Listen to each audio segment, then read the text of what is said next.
Ассаламу алейкум, махкой. Добрый день, дорогие друзья.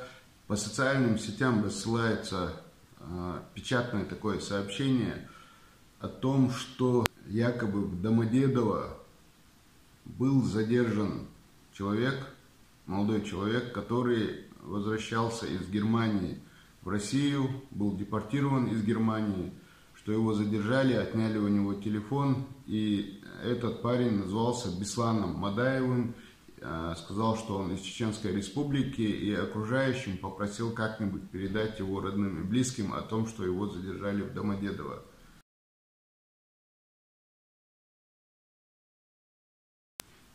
По-видимому, человек, который записал это сообщение на своей странице в социальных сетях и рассылается скриншот этой страницы, по-видимому, этот человек не является чеченцем, но он говорит, что при нем задержали молодого парня, и он назывался Бесланом Мадаевым из Чеченской Республики и попросил как бы передать его родственникам по возможности о том, что его задержали в аэропорту Домодедово.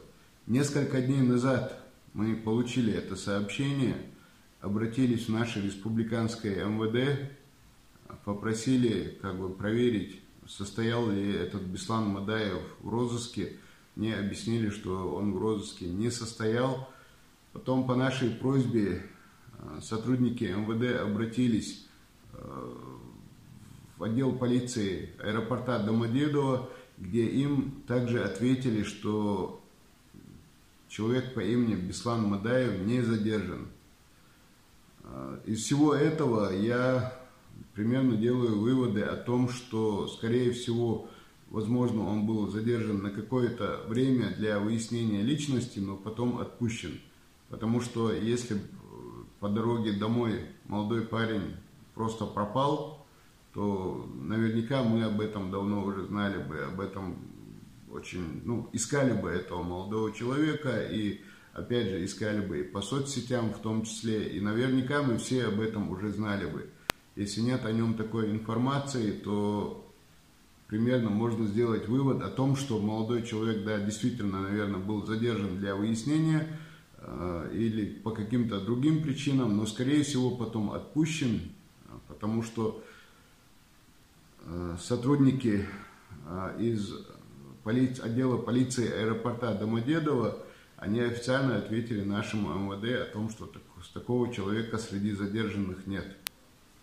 Поэтому, во-первых, просьба не рассылать дальше эту информацию, а во-вторых, просьба к тому самому Беслану Мадаеву или людям, которые его хорошо знают, его родственникам, близким, просьба как-то отозваться, в том числе в комментариях под этим видео, для того, чтобы мы могли снять этот вопрос с повестки дня.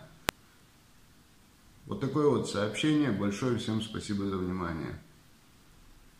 Несколько слов добавлю на родном чеченском языке.